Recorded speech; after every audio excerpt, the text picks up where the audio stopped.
merupakan seorang mahasiswi yang ngekos di rumah tersebut.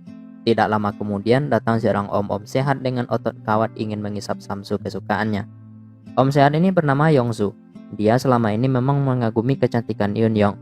Melihat mahasiswi ini mengenakan baju rumah yang santai dan seksui, membuat mata Yongsu berkelana memenangi Yun-yong. Yongsu pun tidak kuasa menahan keinginannya dan langsung memeluk Yun-yong. Dia mengatakan kalau selama ini naksir dengan Yun-yong dan tidak bisa memendam perasaannya lagi. Yongsu langsung mengajak Yun-yong adu mulut yang sebenarnya tidak ikhlas. Yun-yong bilang kalau tante ada di dalam makanya dia takut. Yun-yong ini ceritanya ngekos di rumah mereka. Yongsu pun mengajak Yun-yong masuk untuk berkuda. Namun ternyata semua itu hanyalah hayalan saudara-saudara bangsa-bangsa. Yongsu disadarkan oleh kedatangan istrinya yang bernama Hana. Ini tantenya. Karena nggak mau malu, Yongsu pura-pura bermimpi dong.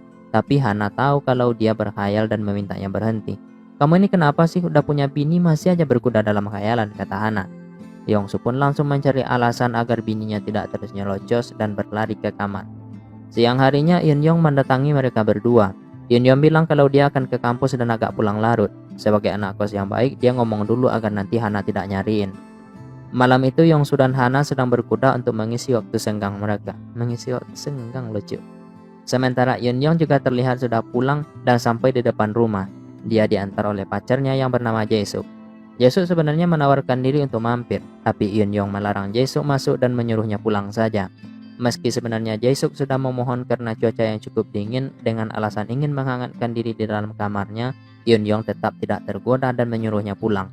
Saat Yun-yong berniat masuk ke rumah, pintu samping tempat dia biasa lewat ternyata dikunci. Terpaksalah Yun-yong memutar menuju pintu belakang. Saat berada di teras, dia tidak sengaja melihat Yongsu dan Hana di sofa. Mau lewat juga sayang ya kan, tontonan gratis. Tapi kalau ditonton nanti ya nggak enak juga, bikin sengean. Setelah berhasil menyingkirkan galau di hatinya, Yun-yong akhirnya memilih untuk masuk ke kamarnya. Hana dan Yongsu menyadari kalau Yun-yong baru saja lewat dan melihat mereka. Yongsu takut kalau Yun-yong merasa terganggu dan berniat stop main PS berkudanya. Tapi kata Hana lanjut terus. Esok harinya Yongsu ketahuan sedang lihat cewek-cewek yang joget-joget di TikTok oleh istrinya. Hana jelas marah mengetahui suaminya yang ternyata ngidam lempia lain. Udah kerjaannya yang cuma nongkrong nungguin jadwal nagih kontrakan anak kosannya, masih aja lihat cewek lain, kata istrinya. Maklum Jo, bodingnya kan kayak tukang pukul. Tapi meski ototnya nih gede, Yongsu ternyata sayang istri loh. Kalau Hana bilang jangan, ya dia akan langsung berhenti. Ya seperti hari itu, kalau masih main TikTok, tak lempar nih HP ke jidatmu, kata istrinya. Lah ini mah bukan sayang, tapi takut istri was. Sementara Yun-yong sedang merawat mesin adonan lumpia favoritnya karena keingat Yongsu dan Hana semalam. Saat itu Jae-suk terlihat datang ke sana untuk mengajak Yun-yong ngampus. Sampainya di depan pintu kamar Yun-yong, Jae-suk ingin mengetuk pintunya. Tapi karena dia mendengar suara gemuruh sengean, Jae-suk pun membatalkan niatnya. Dia pura-pura nggak dengar kalau Yun-yong sedang bernyanyi dan nyelonong masuk lalu pura-pura kaget melihat Yun-yong. Tapi bakwan di balik toge dia ketahuan dengan jelas yang dimengerti Yun-yong dan langsung mengajaknya bertamasya. Siang itu saat Yongsu main TikTok, Hana menelpon untuk mengatakan kalau dia tidak akan pulang malam itu dan tidak bisa makan malam di rumah. Karena itu dia meminta Yongsu untuk masak sendiri dan gak boleh beli di warung Mak Nur karena Tante Erni suka main ke sana. Ntar modus lagi, kata bininya. Di kamarnya saat Yun-yong sedang mengisi energi dengan sekotak ramen bersama Jae-suk, dia mendapatkan telepon dari pengelola penginapan yang mengadakan lomba cerdas cermat untuk memberitahunya kalau Yun-yong menang dan dia akan mendapatkan kesempatan menginap di villa mereka. Sebagai pemenang, Yun-yong bisa membawa keluarganya dengan total 4 orang. Maka diajaklah si Om Sehat dan istrinya si Tante Hana ya kan. Mereka berempat akhirnya berangkat dan sampai juga di penginapan Mikasa. Setelah masuk ke villanya, Hana mulai nanya-nanya. Saat itu dia sedikit kesal karena Yun-yong memanggilnya dengan Ajuma. Kata Hana si panggilan itu terlalu tua. Karena itu Yun-yong pun langsung menggantinya dengan memanggil dia pakai Yuni aja. Alah. Hana bertanya kamar yang nyaman dan pemandangannya yang indah karena dia mau kamar yang itu. Kata Yun-yong kamar itu ada di lantai 2 dan dia sudah memilihnya. Mulailah si Hana ini nyerocos untuk melobi Yun-yong kan. Udah dikasih liburan mewah gratis, minta yang paling bagus lagi, dasar netizen. Yun-yong bilang kalau dia tetap ingin memakai kamarnya karena memang itu sudah ditentukan oleh panitia cerdas cermat. Maka dia dan Jae-suk pun langsung naik untuk istirahat. Karena suasana yang sepi dan cuma tinggal mereka berdua, Yongsu mulai mendekat untuk memujuk Hana menemaninya pergi berkuda. Hana bilang berkuda apalah kau, baru juga nyampe, istirahat dulu lah. Ya namanya juga suami takut istri, Om Sehat sih oke aja bos. Hal yang sama sebenarnya juga merasuki batin Jae-suk. Dia ingin bertamasya karena suasananya lagi mendukung. Eun-young cuma bilang, baru juga nyampe ngap, istirahat dulu lah. Karena perjalanan jauh itu ternyata membuat dia merasa kelelahan. Pasangan suami istri Om Sehat dan Tante Judes lagi bercengkrama di meja makan. Mereka sangat senang karena bisa menginap di tempat yang bagus. Om Sehat bilang kalau dia menyiapkan hadiah untuk Hana. Dan hadiah itu adalah 남이야 여보. Hana pun langsung bilang udah tua masih aja kayak bocah. Sementara Jae-suk yang gagal bertamasya cuma bisa nge-vape di kamarnya saat Eun-young sedang mandi. Perbuatan dia itu pun ketahuan oleh Eun-young dan sebagai pacar yang baik, Eun-young pun mengerti dengan keinginan Jae-suk dan mengajaknya pergi bercocok tanam. Sementara itu Tante Judes dan Om Sehat baru saja terlihat pulang membeli persediaan makanan dan minuman untuk santapan nongkrong mereka malam nanti. Hana meminta Yongsu untuk memanggil Eun-young dan Jae-suk di kamarnya.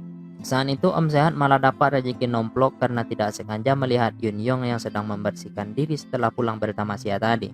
Tapi Om Sehat langsung turun setelah mendengarkan Hana memanggilnya.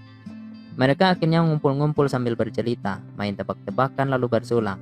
Entah apa tujuannya, Eun-young saat itu mulai memanggil Yongsu dengan panggilan Opa.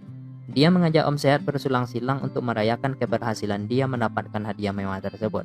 Setelah puas bercerita dan minum, Yongsu sudah kebelet ingin ngisap Sakura eceran dan pergi keluar. Karena kalau di dalam Tante Judes ntar nyerocos yuk. Tidak lama kemudian Eun-young ikut keluar dan memuji kesehatan Om Yongsu karena rajin fitness. Apalagi Om ini nggak pernah nge-skip cheat day.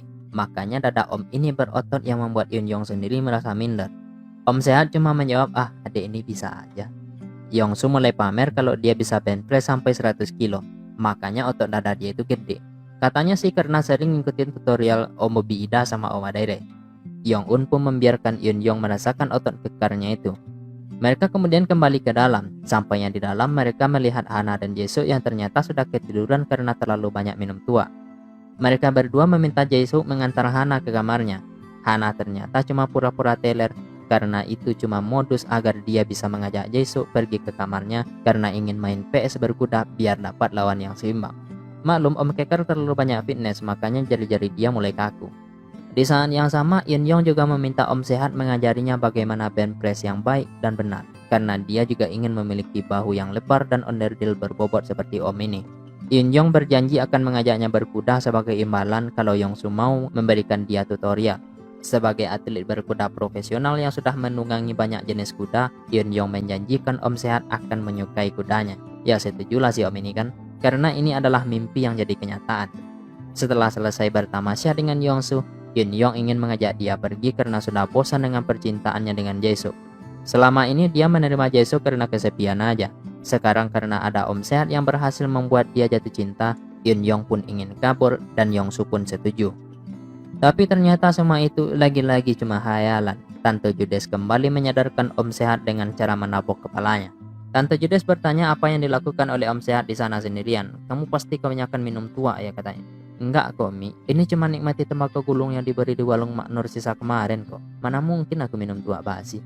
Hana akhirnya percaya dan meminta Yongsu untuk berjanji tidak akan pernah bosan dan sabar menghadapi sikapnya. Mereka membuat janji cinta dan masuk kembali ke dalam untuk berkuda. Om Sehat cuma tersenyum. Ngapain senyum Om? Berkhayal doang bangga. Ya begitulah cerita filmnya tamat. Plot twist yang cukup oke sih di endingnya. Ternyata Om Sehat selama ini emang cuma beraninya berkhayal doang Jo. Karena takut sama istrinya kali ya. Istrinya itu barbar banget loh. Tapi mungkin juga Om Sehat nggak mau merusak kepolosan Eun-young. Karena dia kan bisa aja sebenarnya main brengsek saat berdua di rumah. Tapi Om Sehat tahu diri juga. Dia boleh punya fantasi rusak, tapi nggak mau ngerusak orang lain. Asik. Oke, segitu aja bacotan kita kali ini ya. Terima kasih sudah menonton ringkasan ceritanya. Jangan lupa di subscribe dulu channel ini dan aktifkan notifikasinya. Admin pamit, sampai ketemu di next video dan assalamualaikum.